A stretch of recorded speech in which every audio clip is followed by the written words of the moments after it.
दोस्तों नमस्कार।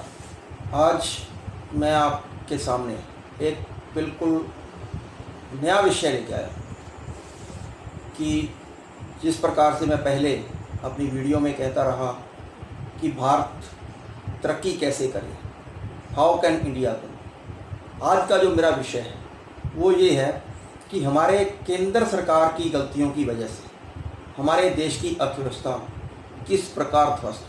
मैं ऐसे पिछली बातों का जिक्र नहीं करना चाहता, लेकिन मैं इस महामारी के दौरान जो हमारी केंद्रीय सरकार द्वारा, हमारे सेंट्रल गवर्नमेंट द्वारा जो गलतियां की गई, कुछ जानबूझकर की गई और कुछ अनजाने में की गई, उन गलतियों का मैं आपके साथ कुछ हिस्सा साझा करना चाहता हूं। तो मैं आपको यहाँ दो एक्ट हैं हमारे, एक है एपिडेमिक एक्ट और एक है disaster management act. Epidemic act है 1897 का और डिजास्टर मैनेजमेंट एक्ट है 2005 का। उनका जिक्र करना चाहूँगा। आप कहेंगे कि इन दोनों एक्ट्स का हमारी इस अर्थव्यवस्था की जो अधोगति हुई है उसके साथ क्या संबंध है। जी हाँ दोस्तों, इनके साथ पूरा संबंध है। ध्यान से मेरी बात को सुनना, मैं आपको एक एक बात विस्तार से बताना चाहूँगा। एपिडेमिक एक्ट किस लिए बनाया गया?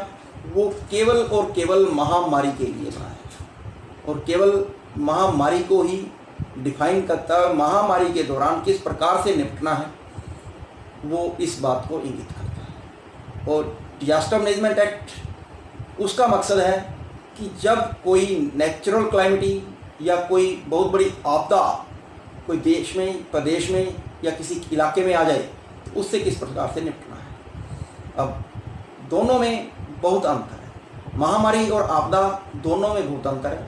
मैं आपको उदाहरण देके बताता हूँ। महामारी तो हम सारे लोग फेस कर रहे हैं, इससे पहले भी बहुत महामारियाँ आई, जैसे प्लेग आया, स्पेनिश फ्लू आया, इस प्रकार की बहुत सी महामारियाँ चलती रही।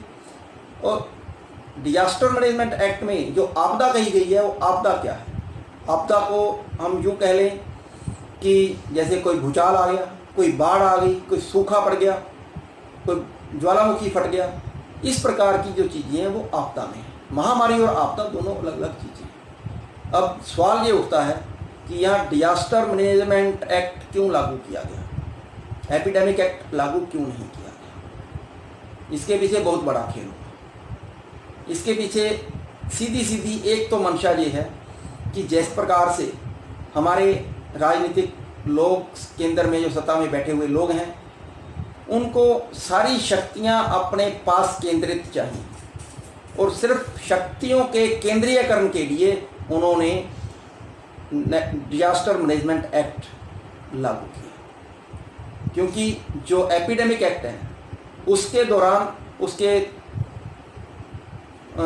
स्कोप के अनुसार अलग अलग स्टेटों के पास अपने कंडीशंस के अनुसार उस महामारी से निपटने के लिए अलग अलग शक्तियां दी गई, जबकि डिजास्टर मैनेजमेंट एक्ट के अनुसार सारी शक्तियां सेंटर के पास इकट्ठी होकर रह जाती हैं। और इस प्रकार से एक हमारा जो संघीय ढांचा है उस संघीय ढांचे के ऊपर भी एक चोट करने का प्रयास हमारी केंद्रीय सरकार ने, केंद्रीय सत्ता ने किया है। क्योंकि हमारा देश बहुत बड़ा है और अलग अलग राज्यों में अलग अलग भाषाएं बोली जाती हैं और जो कहूँ कि सभी राज्यों का गठन भी भाषाई आधार पर हुआ है। ज़्यादातर राज्य भाषा के आधार पर बनाए गए। हर राज्य की अलग अलग संस्कृति है और पता नहीं कितनी ही बोलियाँ हमारे देश में छोटी छोटी इलाकों में, छोटे छोटे खित्तों में बोली जा रही हैं। बहुत सी बोलियाँ तो हमारे जो है सूची में उनको सूचीबद्ध किया गया है जिनको मान्यता प्राप्त है, लेकिन बहुत सी भाषाएँ, बहुत सी बोलियाँ ऐसी हैं चाहे उनको मान्यता प्राप्त नहीं है लेकिन वो अपने इलाके में अपना एक महत्व रखती है। इन सारी चीज़ों को इकट्ठा करके ही संघ बना है और इसी के ऊपर हमारा जो फेडरल स्ट्रक्चर है, जो संघीय ढांचा है वो खड़ा है। लेकिन केंद्र सरकार ने इस संघीय ढांचे को तोड़ने का पूरा प्रयास किया है।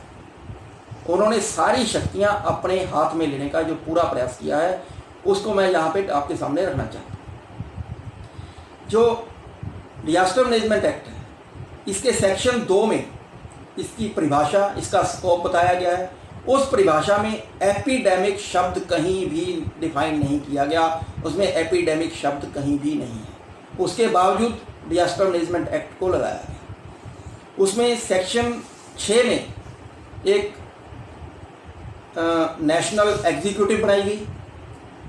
नेशनल अथॉरिटी जो है, उस नेशनल अथॉरिटी के पास सारी शक्तियां निहित हो गई और एक सेक्शन 10 के अनुसार नेशनल एग्जीक्यूटिव है जो नेशनल अथॉरिटी के अधीन है। और सेक्शन 11 में नेशनल प्लान बनाने की एक बात की गई है। लेकिन यहाँ पे एक खेल और हुआ कि जो है अपने डिजास्टर मैनेजमेंट एक्ट है, उसको भी पूर्ण रूप से ईमानदारी से लागू नहीं किया गया और यहाँ पे जो नेशनल प्लान है वो भी नहीं बनाया गया, वो भी लागू नहीं किया गया। क्योंकि नेशनल प्लान बनाने के लिए राज्यों की सलाह लेनी चाहिए। राज्य के जो मुखिया हैं उनकी बात को, उनके सुझावों को तवज्जो देनी चाहिए। लेकिन ना तो कोई डिस्ट्रिक्ट में, इसमें अलग अलग डिस्ट्रिक्ट में भी नेशनल डिस्ट्रिक्ट प्लान बनाने का जो प्रावधान है, स्टेट में भी अलग अलग जो स्टेट का प्रावधान, जो अपने प्लान बनाने का प्रावधान है, लेकिन ऐसा कुछ नहीं किया गया। इसका हमारी आर्थिक स्थिति पर क्या असर हुआ, अब मैं उस मूल सवाल पर आता हूँ। जैसे कि मैं पहले बता चुका हूँ कि हमारे संघीय ढांचे में अलग अलग स्टेट्स की अलग अलग बोलियां हैं, अलग अलग उनकी जो ज्योग्राफिकल कंडीशंस हैं।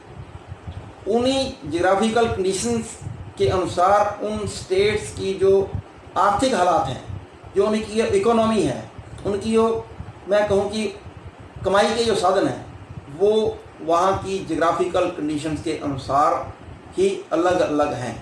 जैसे पंजाब, हरियाणा, इन स्टेट्स की मैं बात करूं तो यहाँ की जो अर्थव्यवस्था है, यहाँ के जो आर्थिक हालात हैं, वो कृषि पर ज़्यादा निर्भर है। हिमाचल, जम्मू कश्मीर की मैं बात करूं, वो ज़्यादातर टूरिज़्म के ऊपर डिपेंड है।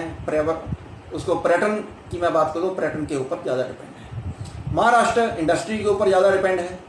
कुछ ऐसे स्टेट हैं जो जैसे झारखंड है, छत्तीसगढ़ है, तो वो खाद्यान्न के ऊपर, खनिज पदार्थों के ऊपर ज़्यादा डिपेंड है। अब जिस स्टेट में जिस प्रकार की कोई समस्या होगी, वो उस स्टेट की सरकार को या उस स्टेट के लोगों को ही ज़्यादा पता होगी। अगर यहाँ पे एपिडेमिक एक्ट लागू किया गया होता, राज्यों को स्वायत्तता दी गई होती, राज्य इस महामारी से अपने तरीके से निपटते, क्योंकि हेल्थ और लॉ एंड ऑर्डर दोनों स्टेट का सब्जेक्ट है, तो राज्य अपने तरीके से इस सब्जेक्ट को लागू करते और किस प्रकार लोगों को हेल्थ सर्विसेज देनी है, किस प्रकार से लॉ एंड ऑर्डर बना के रखना है, ये सारा उस राज्य के जो मुखिया हैं, उस राज्य के जो मुख्यमंत्री हैं या वहाँ की जो सरकारें हैं, वो अपने तरीके से इसको लागू करते हैं। अब क्योंकि ऊपर से केवल एक ही आदेश द्वारा सारे देश में एक कानून लागू कर दिया गया डंडे के जोर पे, तो इससे सारी व्यवस्था चरमरा गई और अलग अलग राज्यों को अलग अलग तरीके से नुकसान हुआ। जैसे मैं बात करूं, अगर इंडस्ट्री बंद कर दी गई, लोगों को लॉकडाउन कर दिया गया, तो वहाँ पे जो प्रवासी मजदूर जो काम कर रहे थे, जो यूपी और बिहार का बहुत बड़ा हिस्सा वो महाराष्ट्र में, गुजरात में या इन इलाकों में इंडस्ट्री एरिया में गया हुआ था, वो अपने घरों में कैद होके रह गया। वो पलायन करने को मजबूर हुआ और इस प्रकार का हालात बन गए कि अब जल्दी से ये दिखाई नहीं देता कि उन राज्यों में दोबारा से वो इंडस्ट्री चालू हो पाएगी या नहीं हो पाएगी, उन कारखानों में काम दोबारा से चालू हो पाएगा या नहीं हो पाएगा, ये बहुत बड़ा मुद्दा है।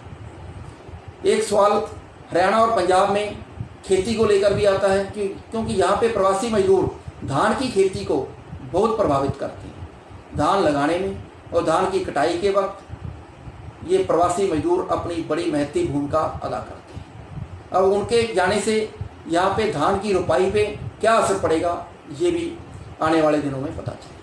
तो दोस्तों, इस प्रकार जो हमारी केंद्र सरकार द्वारा ये एक अपने हाथों में शक्तियाँ निहित करने का जो उनका अपना एजेंडा था, जो अपना स्वार्थ था, या मैं उनकी जो लालसा कहूँ, उनकी जो लालसा थी, उसके चलते आज देश को बहुत बड़ा नुकसान हुआ।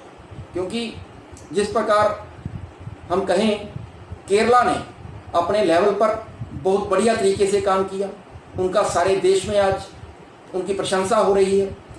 वो इस प्रकार से हो पाया कि उन्होंने इनकी कुछ बातें मानने से इनकार कर दिया और वहाँ पे एक ऑर्डिनेंस ला के उन्होंने अपने स्टेट को अपने तरीके से बचाने का काम किया। इसी प्रकार अगर दूसरे स्टेटों को भी ऐसी पावर होती या दूसरे स्टेट इस प्रकार का कर लेते तो शायद हमारे देश के हालात, हमारे प्रदेशों के हालात कुछ और होते।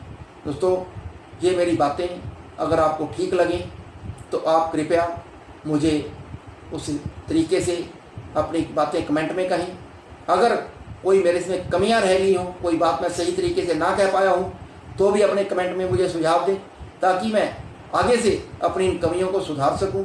और मैं एक विनती और आपसे करना चाहता हूं कि आप कृपया इस प्रकार की जानकारी हासिल करने के लिए अगर उत्सुक हैं या इस प्रकार की जानकारी हासिल करना चाहते हैं तो मेरे इस चैनल को सब्सक्राइब भी करें और बेल आइकॉन भी दबा लें ताकि अगली नोटिफिकेशन आपके पास समय से आती रहे और मेरा हौसला बना रहे। धन्यवाद। जय हिंद।